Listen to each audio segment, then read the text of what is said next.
Bon, bon après-midi. Je m'appelle Sarah Thériault. Je suis co-fondatrice de Casa Yoga, donc partenaire officiel de Peda Yoga Inc. J'ai avec moi Madame France Hutchison, la fondatrice, auteure de la collection Peda Yoga. Et aujourd'hui, on lance un début de mini-webinaire entrevue qu'on a cru bon offrir à la communauté parce que c'est pas toujours clair le message des entreprises et nous, on voulait vraiment faire passer le message de Peda Yoga, le pourquoi, le comment, le quoi, etc. Mhm. Donc, pour commencer, je vais demander à Madame Hutchison de nous expliquer justement le pourquoi Peda Yoga a été fondé. Ben, merci Sarah. Je suis super excitée de ces capsules-là. En fait, ça me permet d'expliquer ce que depuis 2008, on a mis en pratique. Puis pourquoi aussi il y a des gens comme toi, Sarah, qui adhèrent à la philosophie Peda Yoga, qui deviennent partenaires, qui amènent le message dans leur communauté, dans leur région, leur province, leur pays. Donc, je suis super contente qu'on amorce ces capsules-là. Peda Yoga, pour celles qui le savent, est né en 2008, mais est né beaucoup avant ça. C'est vraiment par besoin en tant que moi, comme parent, mais aussi pédagogue, que j'avais décidé de faire une différence dans la vie de ma fille qui était différente. Quand elle était toute petite, maintenant Daphné a 18 ans, mais quand elle était toute petite, Daphné a été diagnostiquée avec une dysphasie dyspraxie, avec aussi déficience intellectuelle légère, moyenne, tout dépendant des âges auxquels elle a eu son diagnostic. Puis j'avais vraiment le besoin, comme enseignante, d'amener une méthode différente pour que ces enfants-là puissent apprendre à se concentrer, à calmer leur anxiété et surtout apprendre comment maximiser leur potentiel. Donc pour moi, Peda Yoga est vraiment né de ce besoin-là. Puis j'avais aussi le goût de me calmer, moi, comme maman. Donc apprendre à gérer un enfant et éduquer un enfant différent, c'est pas évident pour le parent, mais aussi pour les enseignants qui accueillent ces enfants-là dans leur classe. Donc, j'avais commencé à faire du yoga, Sarah, comme à peu près tous les parents qui veulent redevenir zen ou pour ces gens-là qui veulent apprendre à se calmer, calmer leur propre anxiété. Puis après ça, j'ai fait des liens avec ce qui se passait dans les séances de thérapie, d'orthophonie, d'ergothérapie avec ma fille. Et j'ai dit, ça serait extraordinaire qu'on puisse développer un guide, donc le premier guide Peda Yoga, un guide qui va présenter les postures, mais présenter les postures sous forme de pictogrammes. Hein? Donc, j'avais le goût d'avoir un guide illustré pour les enfants, pour les éducateurs aussi, pour qu'ils puissent amener ça dans le système scolaire. C'était un peu une première tentative de laisser un petit leg à ces enseignants-là, puis surtout m'assurer que les enfants puissent avoir une éducation qui était adaptée à leurs besoins spéciaux. Donc, c'est comme ça que Peda Yoga est né depuis 2008. Et maintenant, ben, le guide est à sa cinquième réédition. On a plus de 4000 personnes formées.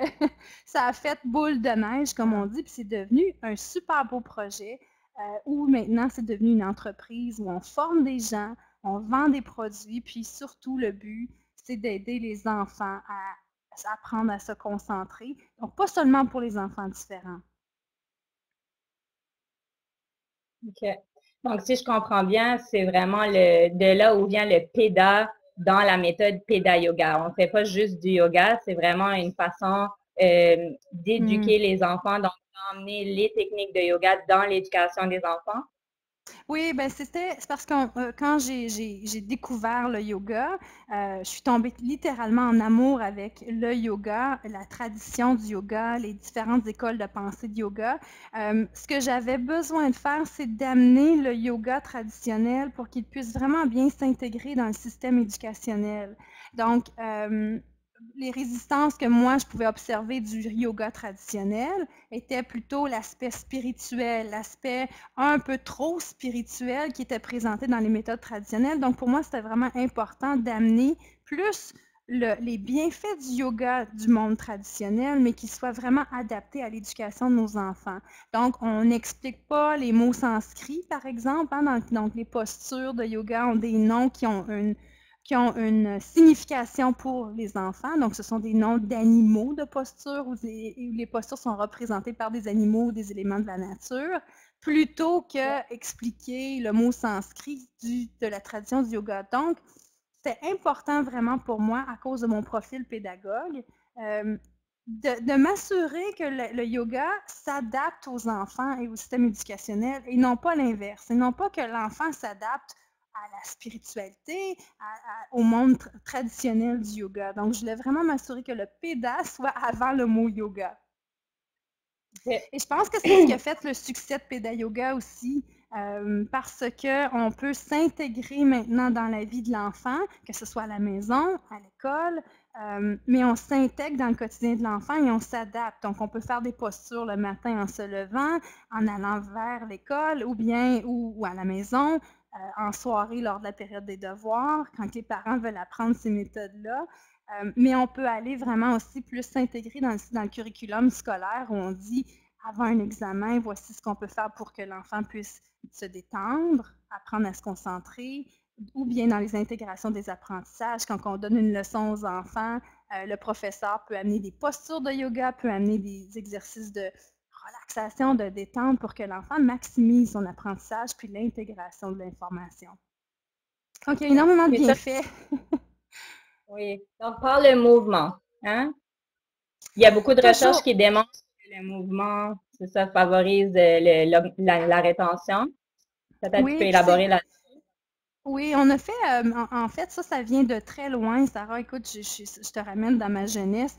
Lorsque j'ai fait mon bac en éducation, j'ai fait un projet de recherche qui, ça fait longtemps, on avait étudié l'impact de la kinésiologie du brain gym. Et on avait noté que les enfants, donc on avait fait un projet pilote où on avait présenté les exercices de brain gym aux enfants. Et avant un examen ou avant un exercice où ils devaient mémoriser des leçons. Et on a noté que les enfants se sentaient plus en confiance, ils avaient retenu plus d'informations, ils se sentaient beaucoup plus calmes, donc moins anxieux avant de faire l'examen, et leurs résultats avaient été améliorés.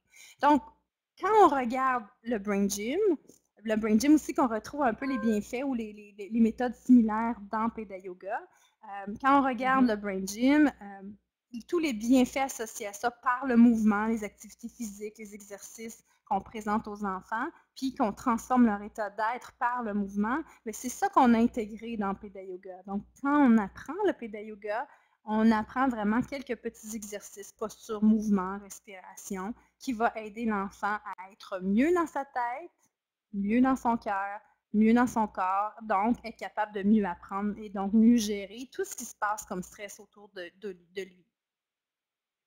Okay, merci. J'ai une dernière question pour toi aujourd'hui là-dessus. Pourquoi est-il important que les enseignantes en salle de classe maîtrisent la technique PEDA Yoga et pas juste, par exemple, les enseignants en éducation physique?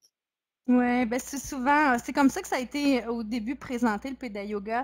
C'était les éducateurs physiques qui voulaient venir apprendre la méthode pour intégrer ça dans leur classe d'éducation physique. On en a formé plusieurs, mais notre philosophie, c'était vraiment de transmettre ça aux enseignants pour qu'ils l'intègrent dans la classe. On veut surtout ne pas remplacer un cours d'éducation physique où il y a une grande dépense énergétique, où il y a moins d'heures aussi en éducation physique. On ne veut pas que le prof d'éducation physique dépense l'heure à faire que du yoga. On veut plutôt leur enseigner des méthodes pour faciliter la transition vers la classe. Donc, les élèves qui sont agités à jouer une partie de ballon, foot ou basketball ou un sport intense lors de l'activité physique en gymnase. L'enseignant de gym va plutôt faire un petit 15 minutes à la fin, 10 minutes de yoga ou PEDA Yoga, et ceci va faciliter la transition de l'élève vers la période plus calme en salle de classe. Donc, il y a eu beaucoup de bienfaits par rapport à cette transition-là qui était plutôt difficile parfois où les enseignants disaient « Ouh, en revenant du gym, les élèves sont agités. » Donc, on a aidé les professeurs d'éducation physique à faire cette transition-là, mais surtout, on a travaillé avec les équipes écoles, les enseignants, à ce qu'ils intègrent 5-10 minutes d'activité PEDA Yoga en classe pour que l'enfant soit plus détendu, qu'il puisse faire ça à son pupitre, dans un contexte de classe aussi où parfois l'espace est très limité, et surtout que les enseignants voient des résultats positifs sur le comportement de l'enfant. Donc, l'enseignant, quand ils apprennent à utiliser le PEDA Yoga dans leur classe, ça devient une méthode, ça devient vraiment une méthode de gestion de classe, Sarah. C'est vraiment pas quelque chose qu'on ajoute à la journée, c'est une façon comme on se déplace dans la classe, on le montre aux élèves. à utiliser le mouvement, la respiration pour être bien dans encore là, sa tête, son cœur et son corps, et qu'il soit mieux dans la salle de classe, veut dire donc je suis capable d'apprendre plus facilement. Donc, si on peut en contaminer Super. plus, Merci. si on peut... si on peut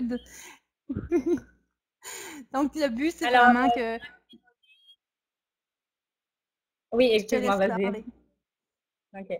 Donc, pour la communauté, restez branchés avec nous. Notre prochaine capsule va traiter de l'évolution de Peda Yoga depuis 2008, lorsque ça a été lancé. Et puis, ne vous gênez pas à nous envoyer des questions auxquelles vous aimeriez qu'on vous donne des réponses dans les prochaines capsules. Alors, encore une fois, merci. Et on pourra parler du Peda Yoga à la maison. Oui, oui, dans une prochaine capsule. Ouais. Merci Merci, beaucoup. Sarah. Bye bye.